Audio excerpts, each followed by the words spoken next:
नमस्कार दोस्तों, मैं सौरभ कुमार यादव आप सबका स्वागत करता हूं आपके अपने YouTube चैनल टॉर क्लासेस में। मैं आज आपके लिए इतिहास के महत्वपूर्ण 25 क्वेश्चन लाया हूं जो आपको आपकी सफलता के एक कदम और पास ले जाएंगे। प्रश्नों की सीरीज शुरू करने से पहले अगर आपने चैनल को सब्सक्राइब ना किया हो तो चैनल को सब्सक्राइब करें, वीडियो को लाइक तथा शेयर करें तथा राइट हैंड पर जो बेल आइकन हो उसे जरूर दबाएं ताकि हमारी लेटेस्ट अपडेट आपको मिलती रहे। चलिए प्रश्नों की सीरीज शुरू करते हैं।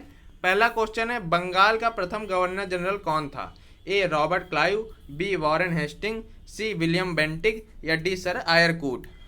तो इसका आंसर है बी वॉरेन हेस्टिंग बंगाल का प्रथम गवर्नर जनरल था। इनको प्रथम गवर्नर 1774 में बनाया गया था। और क्यों बनाया गया था? रेगुलेटिंग एक्ट 1773 के तहत ब्रिटिश संसद के द्वारा बंगाल में पहली बार कॉलेजिस्टिक सरकार की व्यवस्था की गई जिसके अध्यक्ष को गवर्नर जनरल का पदनाम दिया गया था। चलिए अगले क्वेश्चन की तरफ बढ़ते हैं। दूसरा क्वेश्चन, सुरक्षा प्रकोष्ठ की नीति कब प्रारंभ की गई? ए 1765 से 1813 ईस्वी, बी 1813 से 1857 ईस्वी, सी 1858 से 1935 ईस्वी या डी 1935 से 1947 ईस्वी।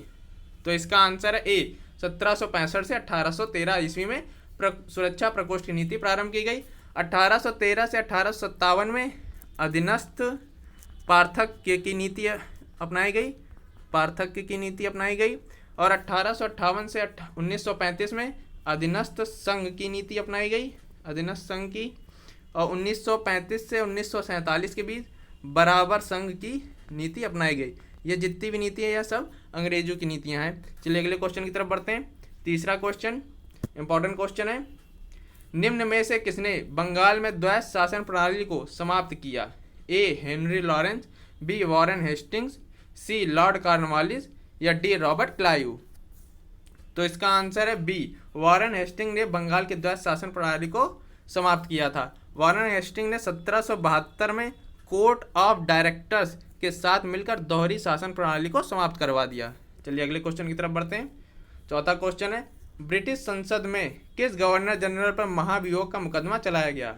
ए lord Clive, B lord Cornwallis, C Warren Hasting या डी लॉर्ड कर्जन।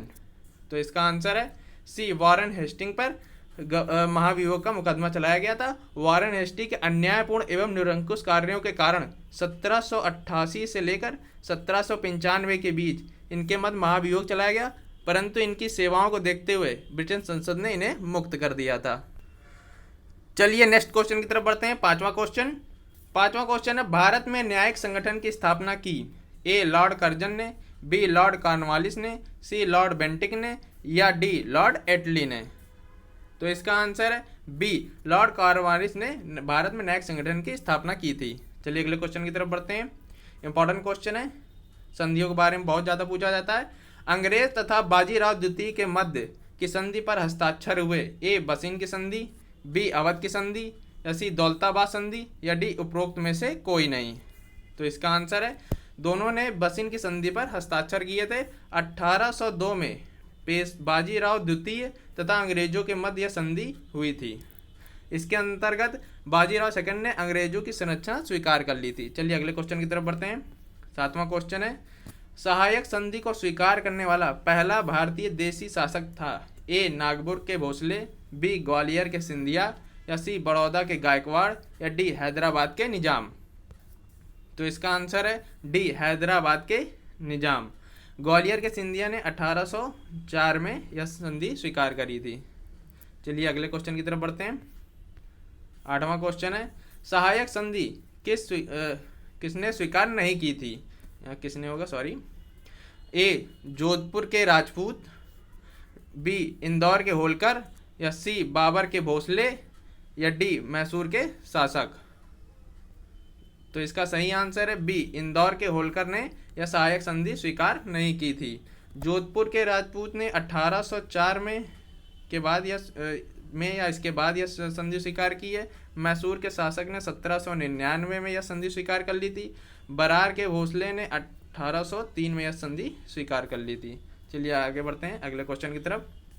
नवा क्वेश्चन है, आंग्ल नेपाल युद्ध के समय गवर्नर जनरल कौन था? A lord Hastings, B Warren Hastings या सी हेक्टर मुनरो या डी लॉर्ड वेनेजली। तो इसका आंसर है ए लॉर्ड हेस्टिंग थे आंग्ल नेपाल युद्ध के समय भारत के गवर्नर जनरल।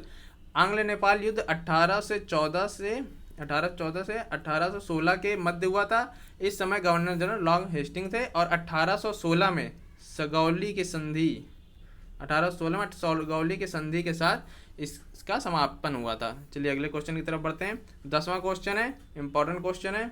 निम्न में से कौन सुमेलित नहीं है? ए द्वितीय आंग्ल मैसूर युद्ध सरायरकोट, बी बक्सर का युद्ध हेक्टर मुनरो, सी चतुर्थ आंग्ल मैसूर युद्ध लॉर्ड कॉर्नवालिस, या डी चिलियावाला युद्ध लॉर्ड गफ।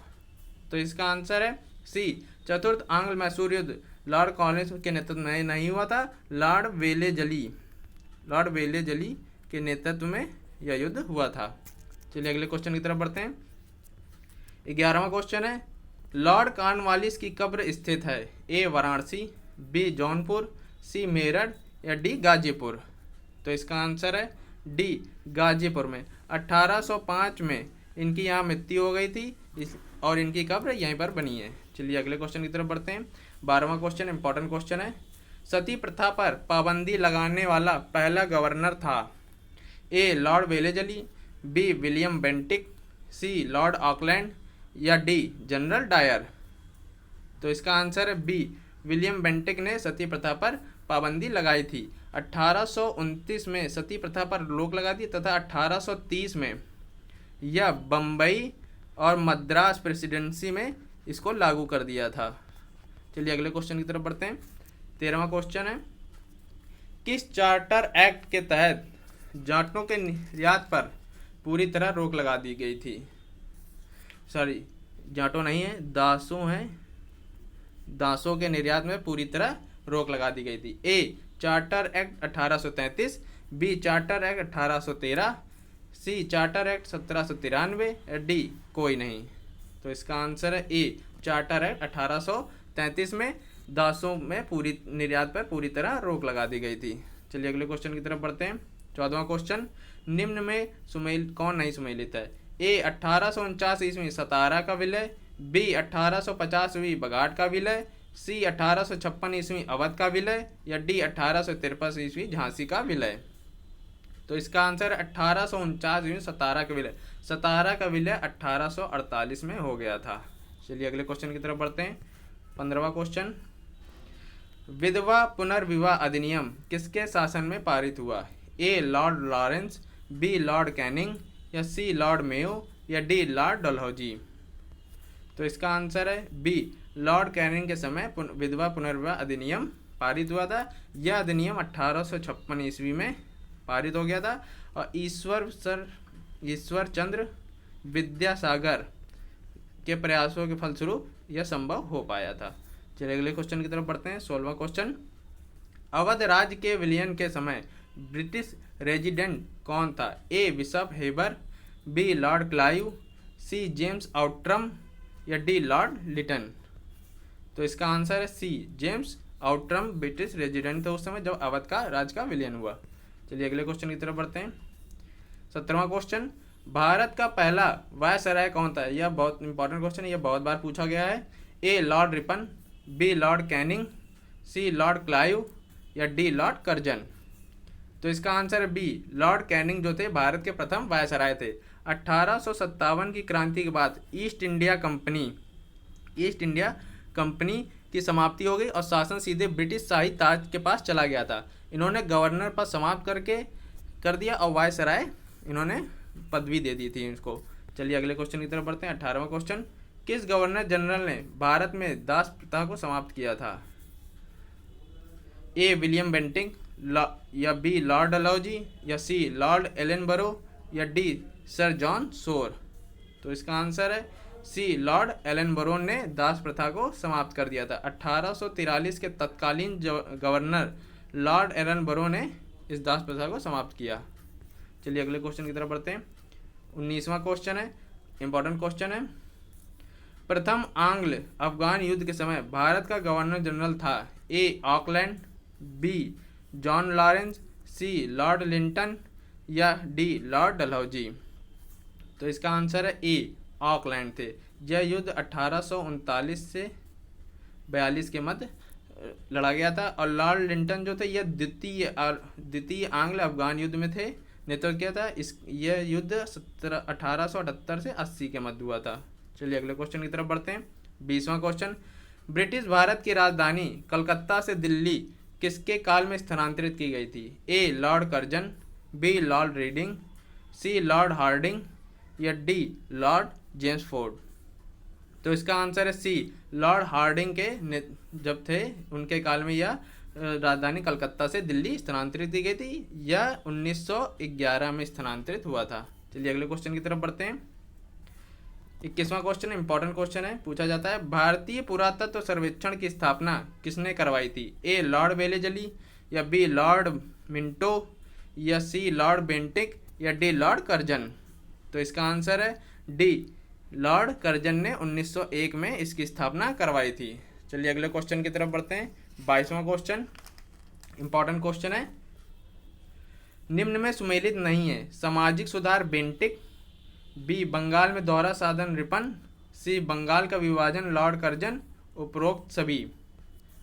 तो इसका आंसर है बी, बंगाल का दोहरा शासन रिपन ने नहीं, क्लाइव के समय हुआ था, उसमें गवर्नर क्लाइव थे। चलिए अगले क्वेश्चन की तरफ बढ़ते हैं। 23वां क्वेश्चन, विस्वेदारी बंदोबस्त किसने लागू किया? ए वेवेल, बी लॉर्ड कॉर्नवालिस, सी लॉर्ड डरफिन या डी थॉमस मुनरो। तो इसका आंसर है बी, लॉर्ड कॉर्नवालिस ने विस्वेदारी बंदोबस्त शुरू किया था। यह बंदोबस्त 1793 में कॉर्नवालिस ने भू राजस्व की स्थायी बंदोबस्त प्रणाली की शुरुआत की थी। इसे ही विस्वेदारी या इस्तमरारी या जागीरदारी बंदोबस्त कहते हैं। चलिए अगले क्वेश्चन की तरफ बढ़ते हैं। अंग्रेजों के शासनकाल में भारत के आर्थिक दोहन के सिद्धांत प्रतिपादित किया। ए दादा भाई नौरोजी, बी महात्मा गांधी, सी रमेश चंद्र दत्त या डी जयप्रकाश नारायण। तो इसका आंसर है ए, दादा भाई नौरोजी ने आर्थिक दोहन के सिद्धांत का प्रतिपादन किया था। रमेश चंद्र दत्त ने आर्थिक दोहन पर बल दिया था, इन्होंने इस पे बल दिया था जब दादा भाई नौरोजी नहीं थे। चलिए अगले क्वेश्चन और लास्ट क्वेश्चन की तरफ बढ़ते हैं। इंपॉर्टेंट क्वेश्चन है लास्ट क्वेश्चन, रैयत बंदोबस्त प्रणाली के संदर्भ में सही है? ए सरकार रैयत को पट्टे पर देती थी, बी कर लगाने से पूर्व भूमिका सर्वेक्षण तथा मूल्य निर्धारण करती थी, सी सरकार को लगान सीधे किसानों द्वारा दिया जाता था, डी उपरोक्त सभी। तो इसका आंसर है डी, उपरोक्त सभी रैयत बंदोबस्त प्रणाली के संदर्भ में सही है। दोस्तों अगर आपको वीडियो अच्छी लगी हो तो वीडियो को लाइक तथा शेयर करें तथा चैनल को सब्सक्राइब करें तथा राइट हैंड पर जो बेल आइकन है उसे जरूर दबाएं ताकि हमारी लेटेस्ट अपडेट आप तक पहुंचती रहे। धन्यवाद।